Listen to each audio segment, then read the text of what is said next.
Thank you very much. My pleasure this morning that they've taken this bold initiative to bring key players within the public financial management system together. During the forum itself, which will be held later in the year, players will be able to identify gaps, deliberate on the successes we've chalked as a country, and find common grounds to accelerate our national development. Without any hesitation, I declare this program duly opened and hope we will all enjoy it. Thank you very much.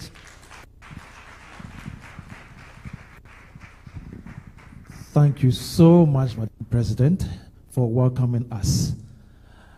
Now, for those who perhaps be wondering, what are these faculties? These are faculties established by the Institute to help members specialize in particular field of our profession. And we have 6 of these faculties. And each member is expected to join 3, the maximum of 3 faculties. But guess what? I belong to all the 6 faculties. Why? Because for every rule, there's an exception. And I am the exception. So, ladies and gentlemen, we now have the deans of these faculties to come and then maybe say a few words to us.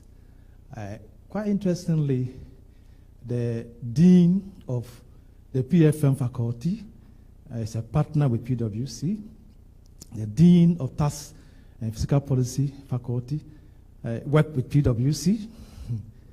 The vice dean of the tax and fiscal policy faculty is a partner with PwC. And then we have the vice dean of PFM faculty. I don't know whether he ever worked with PwC, but he is a PFM expert. Yes, that is true. Now we want to, hear some words from these two. So we'll start with the PFM faculty dean, Mr. Hifron Abuaje, a partner with PwC. You can come with the dean of the tax faculty and say a few words to us. Thank you very much, Mr. Jemfi, and good morning to everyone. Honorable Deputy Minister, distinguished ladies and gentlemen, you're welcome once again. Doug, you are the dean of the tax faculty. And why do you think that public financial management, tax compliance is so vital or critical to our national development such that we need a national forum such as this? Thank you very much. Good morning to you all. So the key consideration in discussions across the spectrum regarding public financial management, that tax plays a very important role because the point is we need to raise tax for the public financial managers to manage that tax revenue very well. Now the issue is this, that Ghana, as we speak, has got a very low tax to GDP ratio of 13% compared to the West African averages of 18%. And this is something that is a cause for concern for all of us. And we need to do something really significant and a bit aggressive to make sure that we can mobilize more tax revenue, because we think that there's enough capacity for taxation in this country. Now, the government has actually, through the 2023 budget, undertaken some initiatives such as freezing waivers for new foreign companies as far as taxes are concerned, exemptions, reviewing exemptions to make sure that we don't give excessive exemptions, and exemptions are strategically given, and also to increase the number of transactions that require the use of tax clearance certificate. All is to ensure compliance with the tax laws. At the moment, there are a lot more things that the government is doing together with the stakeholders. For instance, a couple of days to come, or we are, and by 2024, it's expected that all taxpayers that are registered will go onto the e-invoicing tax system. The e-invoicing tax system is very revolutionary and is going to bring rope into the tax net people who would have otherwise dodged the tax net through VAT. So a lot of things are happening. GRA is working across the country, making sure that they can monitor this and the project will be successful by 2024. These are just a few of the initiatives that are being introduced. And we are expecting our stakeholders to have a transparent and very equitable tax environment, at least to encourage investors to come in, and for all of us in the country to also continue to give our best as far as tax payment and compliance is concerned. I must say that ICA Ghana and through our faculties have been very up and doing in making sure that our members are fully informed and fully aware of the responsibilities that lie ahead of us as far as tax mobilization is concerned. And so we are training our members. We have a lot of collaboration with GRA. When there are new tax initiatives, we try to connect with them and roll out training to our members. And a lot more things are happening in our faculties. So I think I'll just end it here and allow my dean from PFM to ask you, what does this particular opportunity launching a PFM forum mean to you?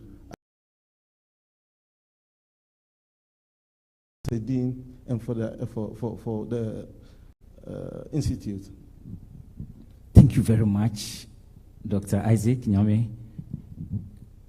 As you said, once you raise the money, part of it is that public financial management take over to manage the entire process. So from a policy up to audit, the entire process hinges on public financial management. As a matter of fact, to have a resilient economy hinges on a very strong public financial management. And it is not, out of place when, if you read our recent program with the IMF, public financial management is featuring prominently in that. And therefore, as a faculty, we thought it wise to really have a national dialogue, to work together as PFM actors, because our members are in the heart of the whole process. And therefore, we cannot, sit on the fence, look at government alone, and be pointing fingers. No, we all must be part of the solution. We all must work together as a unit, as a PFM unit. And at the faculty level, you've realized that we've been, indicating our members, bringing the various state agencies like NDPC, bringing, budgets, experts from Ministry of Finance, working with the Internal Audit Agency, working with the Auditor General's office, and all the various key actors, Controller and Accountant General, in the rollout of IFSAS. And through this, we believe that there is a need for us to continue this process, and even more importantly, work as a unit and as a nation to be able to transform our public sector financial management. Because there are a lot of issues also happening, and we need to admit those facts. Because our members are also part of the issues which has to do with late submission of financial reports, not submitting, these financial reports on a timely basis, the performance of our SOEs, which is really, really, really a key aspect and strategic aspect of our public financial management. There are issues, and our members are there. It is our members who are also not processing transactions, through the GIVMIS. And therefore, we are experiencing, budget overruns, across the MDs. And I know Controller, is here, and he's been having sleepless nights. So we think that it is time for us to have a national dialogue, to work together as a team. Because at the end of the day, the various public, officials who may not want our members to do the right thing, the various, institutions or people who want to drive us away from the core things that needs to be done, we need to bring everybody together so that as a country, we can have a common solution, one voice. As one of our patriotic songs said, we are all involved, we are all involved, we are all involved in building our motherland. Thank you very much. Thank you so much. Let's give a hand. They've done very well, please. I didn't know that you were a choir master. You sang so well. Yes. Please, ladies and gentlemen, help me acknowledge the presence of these dignitaries. We have among us members of council, starting with the president of the institute, Senator Ake, who just spoke. So let's give her a hand for us. Yes. And we know we have our deputy minister, Abena Osei-Asare, with us, member of parliament for Itiwa East constituency in the Eastern region. Please, let's acknowledge her. Then we have Mrs. Agnes Otu-Yeboah, also a member of council.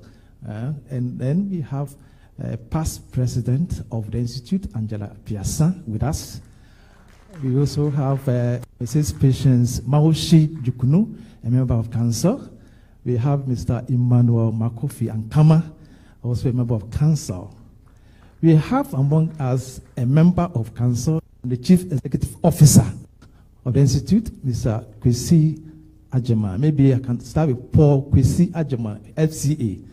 Let's acknowledge him. Then, wondering, the dean of the Tax and Fiscal Policy Faculty, I didn't mention his name. He is Dr. Isaac Nyame, also a member of council. Let's acknowledge him. And if you're wondering, who is this man?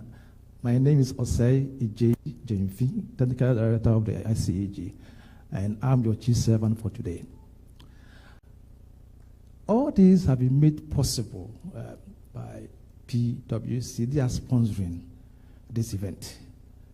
Of course, as I said earlier, 3 of the top management of the 2 faculties have some relationship with PwC. Either they are working there as partners or they were there before. And so it's no wonder that they have taken over this forum as their baby, of course, under the initiative of ICAG. And now we have the country partner with us, Mr. Vish Ashawo. He's going to give a speech. So let's give him a round of applause.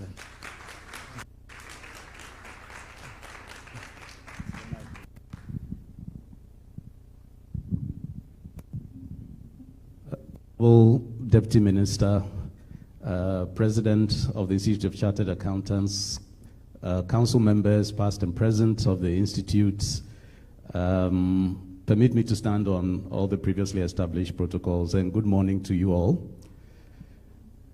So, speaking on behalf of PwC, I'd like to say that it's a great pleasure to be here this morning and to participate in this forum.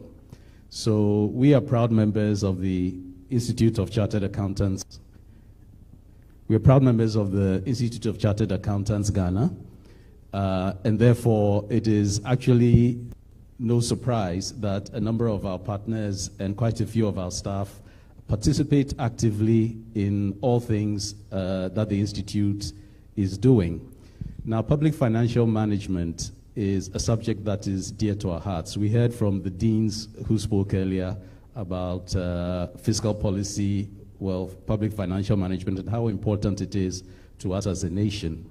And in PwC, we say that our purpose is to build trust in society and to solve important problems.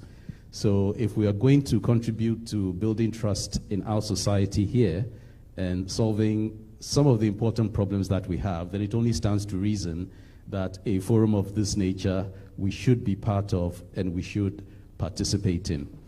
So mine is just to thank the Institute of Chartered Accountants, the Ministry of Finance, to all the stakeholders, the agencies, everybody who's involved in public financial management, for allowing us to co-host this event. What I will say is that this is the start, and as we go forward, we hope to work with you more closely and to contribute to other initiatives that the Institute puts forward, and specifically in the area of public financial management, you can count on our support going forward. So thank you very much. I'll hand it back to you, Mr. Jenfi. Thank you so much, sir. We really appreciate your contributions to this forum, but we thank you so much. Now, let me also acknowledge the presence of a rep from ACCA. If you are here, you can just give a wave, Mr. Williams. Yes. And then ICAEW, Mr. Mbewe. If you are here, yes, yes. Good. Thanks for coming. And then we have our Vice President of the Institute, Mr. Augustinado, popularly called Teachado. Good. We are very happy that you are here with us. Now, next will be optional speeches. You know, we have partners who help in bringing this to being, those who are looking to fund activities, and also those who are PFM players. We have Controller Accountant General, Auditor General, GRA, and the rest. Now, I want to give the opportunity for the reps to give some optional speeches. So if we have a rep from World Bank here, can you step forward and then give us your speech? Just give us some few words if you want to. Yes.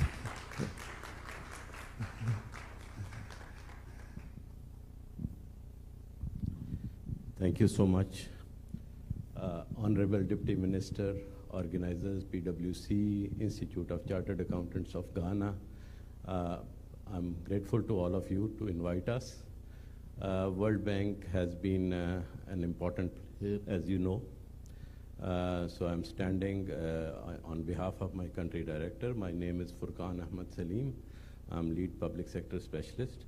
And for the last 3 years, I've been leading the PFM work on behalf of the World Bank. I'm very happy that, you know, the PFM reform strategy, which Ghana has, is an exemplary one. And we have been sharing it, and it's on your website, on the Ministry of website, on Ministry of Finance. We have been sharing it with other countries as an example. And World Bank's project of $150 million has just been approved by the Parliament after some delay.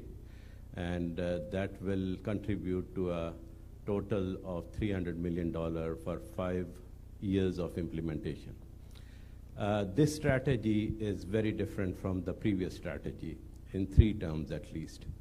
The first one, it's not based on inputs, it's based on results. So what Ghana wants to achieve in terms of improving the overall PFM cycle, starting from domestic resource mobilization down to the accountability.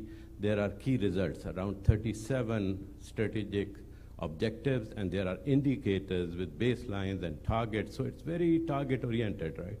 So that's a big thing. The second element of the strategy is that it's focused on revenue reforms. So last one was on the expenditure side, as you know, right? So this one is focusing on increasing, and my earlier speaker mentioned that Ghana tax to GDP is only 13%, plus minus, and that's not sufficient with the ambition of the country being a sustainable middle income So Ghana must have at least 17 to 18% in 5 years, and the strategy will really play a key role in that. Even on the expenditure side, the strategy is taking a revenue lens, because the Afrobarometer survey says that every Ghanaian wants to pay more taxes as far as he or she knows how it is spent, right? So it's about transparency, it's about accountability, it's about wiser use of it in public investments and SOEs and all that stuff. So the second key feature of the strategy, that it's focusing on revenues and not on expenditure. And the last one, in my view, is the focus on change management. And that's what we see in different countries. The reform starts with reform of legislation, you get the PFM law, then audit law, et cetera, and then the core systems come, like IFMIS, the Financial Management Information System, like ITES, like Public Investment Management System, NAMES, EGP, like GANEPS, Electronic Government Procurement, et cetera. But then comes the most difficult stage, when you have to make good use of these systems, right?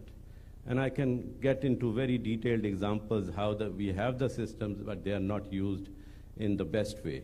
And it's very difficult, because when you are making a law, how many? Maybe a team of 20 is working on it, right? You can control them. You can find them, the reform champions. When you are implementing the system, maybe 500 people, right? Not more than that.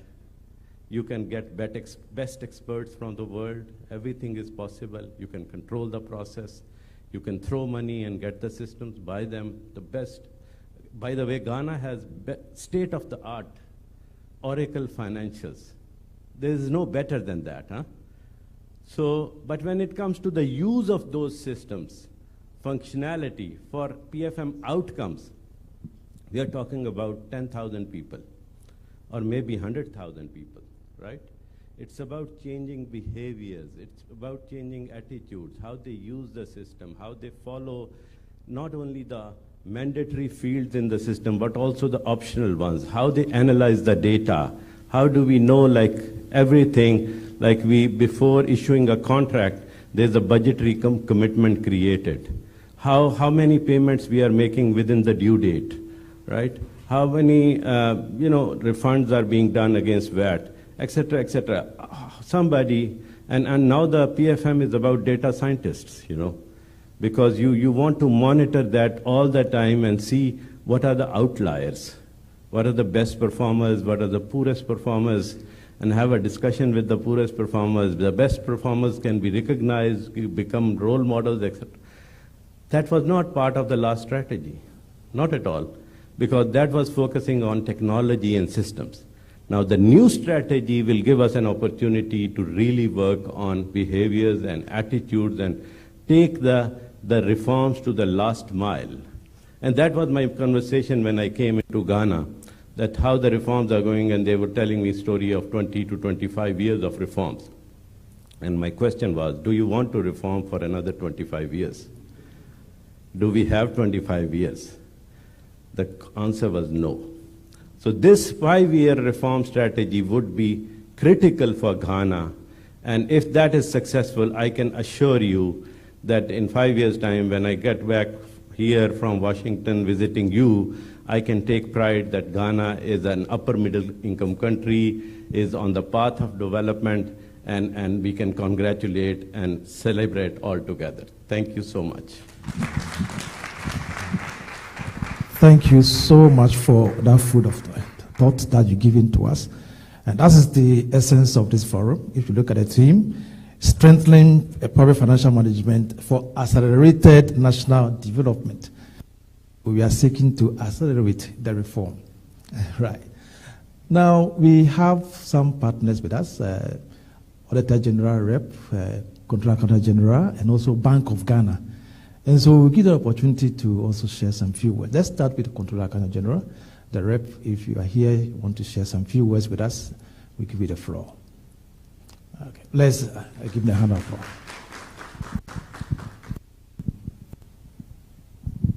you very much. The President of the Institute, Honorable Deputy Minister, the Senior Partner of PwC, after on all protocols, we talk about PFM, we are very much involved in that. I'm the Deputy Controller for Financial Management Services. And one of the directorates is the National Accounts, of which Mark Effort heads. And he's also a faculty member, so we are very much in there. We've done a lot of, put a lot of efforts into the public financial management. We've done a lot of things to strengthen it. Currently, we are widening the scope of the accounts. And I think most recently, the National Assets Committee was established by the Ministry of Finance, of which I'm a member and chair of one of the subcommittees. And Mark Effort is also a member. And then Francis too. So we are well represented on it. We are making an effort to bring together all the assets. We are looking at having a national database, a reliable database of assets where we can actually rely on. So we have pushed a number of them into the accounts, and we intend to continue, do an incremental one with the quarterly accounts. So currently we are on the first 2 quarters, and we hope to improve it more. I think that the World Bank rep talked about good systems we have in terms of the GIFMIS, but the issue is about the usage. Yes, I think controller has been very much worried about that, and all of us, management at controller. And we are taking every measure to make sure that we widen the acceptance of the system, because indeed, the system was set up to be sure that we will be able to manage our finances well. I mean, if we do all the tax initiatives to get so much money and we don't have an efficient use of our resources, or people don't have that hope in us, it certainly wouldn't be a good thing for us. Because when you go out there to collect money, people would also be asking, how well have you used the money? So the issues about efficiency and effective use of our money. And so we are very much aware of this. Yes, a number of people, of our staff have been trained, and not our staff alone, others on the IPSAS. We are continuing to do that. I think the program for results would further deepen it. And PwC has also partnered us, and we are grateful to them for the amendment to the, or reform of the accounting manual. And indeed, we hope to do some implementations because of the funding. That's why we've actually stopped at some point. But I believe that once the funding comes through, we'll continue with the reforms. I think I'll have to rest here. And thank you all very much. Thank you. Thank you so much, sir. Now, we give the opportunity to a rep from Auditor General. I'm told that is here next, Sanikwe. Yes. Please give us a few words. Let's put our hands together from Sanikwe.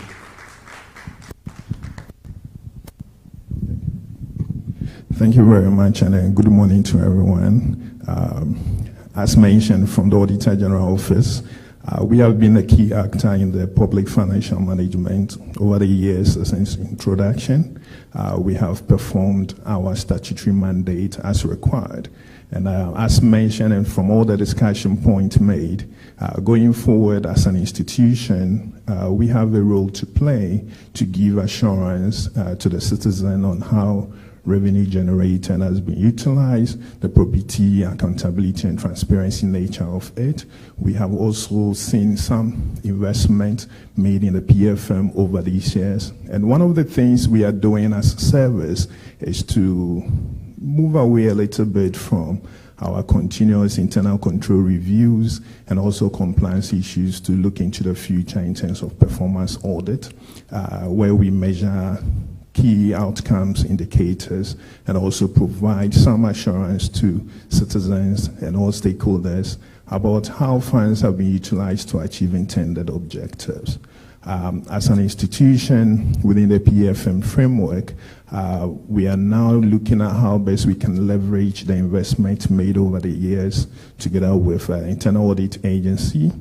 We have the controller being our key focus point. Then again, we have the PPA where a lot of procurement activities are done. With the ICA, as we all belong to the Institute, will contribute our quota when it comes to issues of discussion from the external auditor's perspective. We also have a role we play with the Public Accounts Committee. And what we have planned to do going forward is to leverage on all the relationship we have with the PAC and how best we can provide effective recommendations and also help government to know the status of audit recommendation. We also have civil society as one of the key players within the PFM. We intend to leverage our effort in that regard. And as I mentioned, as an institution, once we have seen good progress in our internal controls and compliance issues, performance auditing is the way to go for us. And we are going to do a lot more in that regard. Within the AfroSai, where we belong in the African community, we have over the years been very, very successful with our performance audit report in the area of management of residential accommodation for the police. And we have seen some progress there.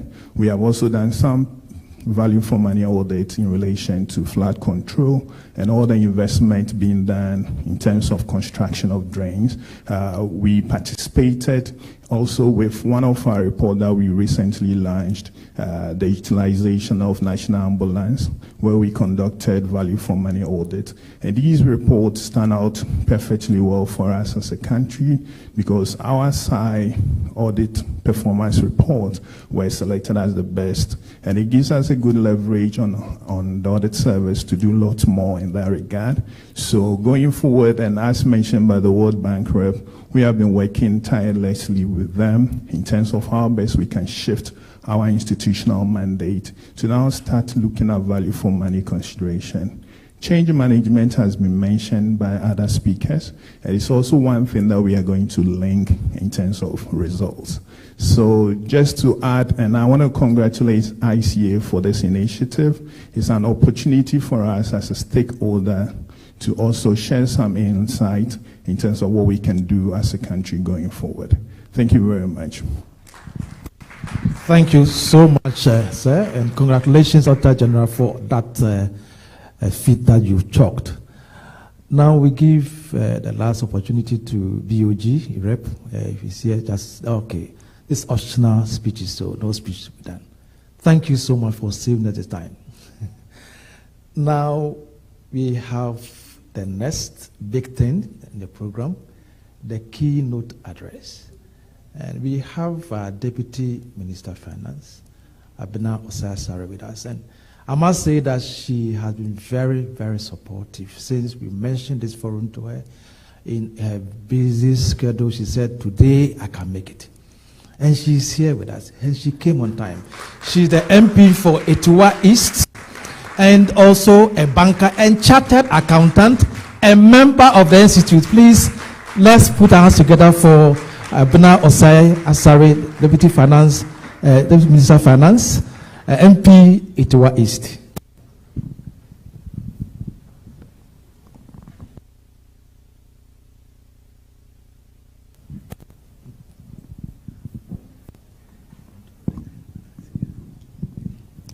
Thank you.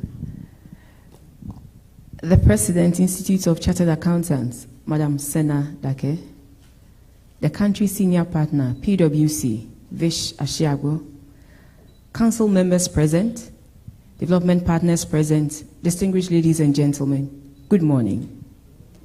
I bring you warm greetings from the Minister of Finance and the entire Ministry of Finance. It is refreshing to be here as we launch the Public Financial Management Forum today. ICA and PwC, well done and thank you for drawing our attention. I think they deserve a round of applause again. I want to thank you for drawing us together into this strategic partnership. Ladies and gentlemen, the timing of this launch could not have been better.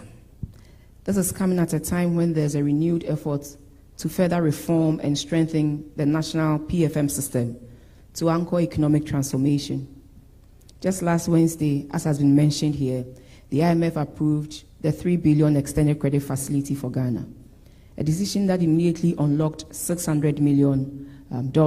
Bank of Ghana is here and they can confirm that it actually arrived on Friday, with the rest expected to be delivered in tranches as scheduled reviews are successfully completed. I want to use this opportunity to thank the people of Ghana. You have been very, very supportive. In all this, we couldn't have reached this goal without your support, so thank you so much. The focus of the IMF program is to restore macroeconomic stability and debt sustainability, as well as lay the foundation for stronger and more inclusive growth. Central to these objectives is the agreement to implement wide-ranging structural reforms in the area of energy, the financial sector, SOEs, and public financial management to deliver quality service and build economic resilience. So yes, the PFM reform is in sharp focus once again. It comes with a history of reform intervention since 1997, when we embarked on the Public Financial Management Reform Program, PUFMA. In addition to other key interventions since then, we have passed the Public Financial Management Act 2016, Act 921, to serve as a transformative piece of legislation that sets the framework for transparent, accountable, and efficient use of public resources. Despite these interventions and several critical changes, the Public Expenditure and Financial Accountability Assessment report for Ghana indicates the need to further reform in the PFM landscape. In response to emergent issues, government launched the 5-year PFM strategy in 2022. This new strategy reflects government desire to entrench the gains from the previous reforms and build a culture of efficiency and professionalism in the PFM space to protect the public purse. The new PFM strategy anchors the twin themes of consolidation and sustainability around 5 key pillars. These key pillars are: 1, macro-fiscal framework, budget preparation and approval, control predictability and transparency in budget execution, accounting and reporting using GIFMS, and external audit and parliamentary scrutiny. A review of the above pillars will suggest that these reforms are clearly about how funds are raised, expended, accounted for, reported on, and scrutinized. Naturally, it must lead us to accept the view that, whether rich or poor, crisis or no crisis, an improved public financial management system is an essential public good. It is a commodity whose benefits, of course, are non-exclusionary to all citizens. We must therefore simply, together, harness and deploy its strength to benefit us all. Ladies and gentlemen, realizing an opportunity for doing this and to fast-track the implementation, government successfully negotiated for the inclusion of key components of this new strategy in the planned reforms needed under the IMF program. Madam President, as a people and government, we've always known that improving PFM is a necessary condition for building a resilient national economy that can withstand intermittent local and external headwinds, as has been seen since March 2020. Undoubtedly, the impact of the recent convergence of crisis has been devastating for the global, regional, and national economies. Fortunately, it seems these darker nights are giving way to daybreak and sunlight. According to the April 2023 World Economic Outlook report of the IMF, global economy is showing signs of rebounding from the convergence of shocks from the war in Ukraine and the pandemic. It further indicates that developed markets are now opening up following the unwinding of supply chain disruptions and the effects of the massive and synchronous tightening of monetary policies by central banks. The effects of these positive strides and some swift and decisive actions of government, including the domestic debt exchange, fiscal and monetary stance, has rubbed off the Ghanaian economy, which has started showing sustained signs of recovery. Last week, Bloomberg reported that the cedi was the best performing against the dollar in the world for the last 6 months. This is a complete turnaround for our currency, judging from headlines in October 2022. Indeed, some analysts are predicting a single-digit dollar exchange rate for the year and beyond. And this is due to, one, the expected inflow of about $1.2 billion by December 2023 under the IMF program. Two, the pace of progress on the efforts to secure another 900 million development policy operations from the World Bank. And lastly, the prospects of receiving support from other friendly sovereigns. There has also been 3 consecutive months' decline in inflation reaching 41.2% in April 2023, down from 54.1% in December 2022. Indeed, these are welcome developments for both businesses and households. Much of our ability to improve on these progress will require a sustained focus on the country's public financial management. The Ministry of Finance is therefore happy that we are setting in motion a process that fosters honest and engaging discussion on PFM. I expect, and not hope, that we will boldly place the issue of domestic revenue mobilization at the front and center of the agenda for the forum.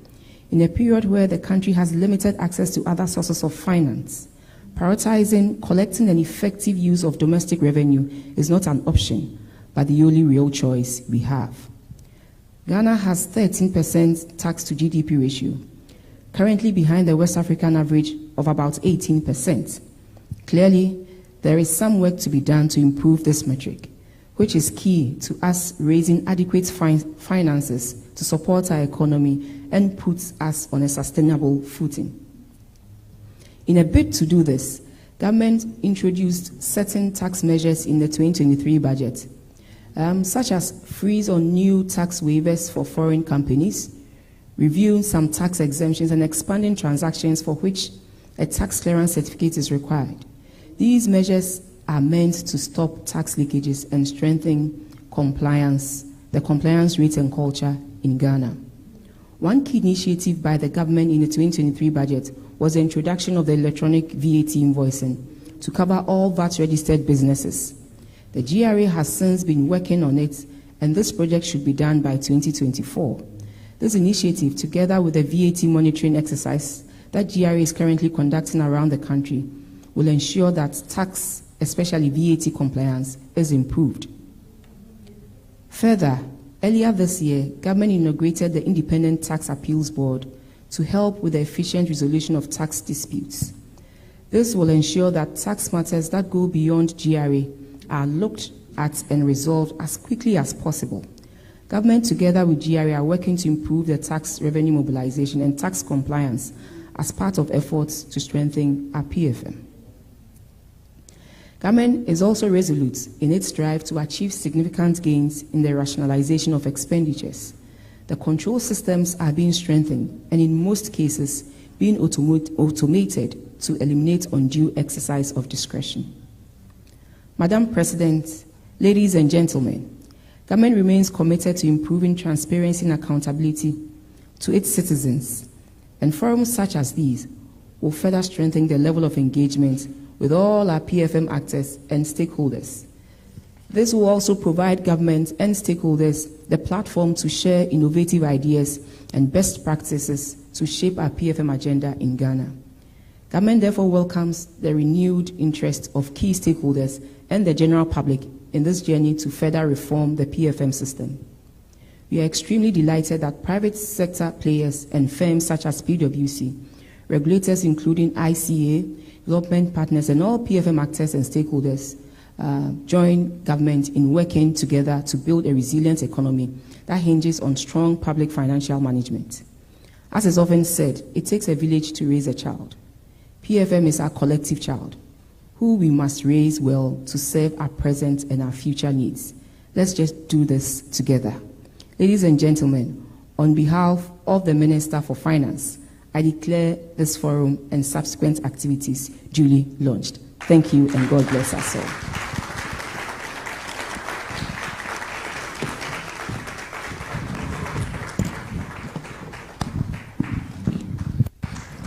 Let's continue to give a round of applause.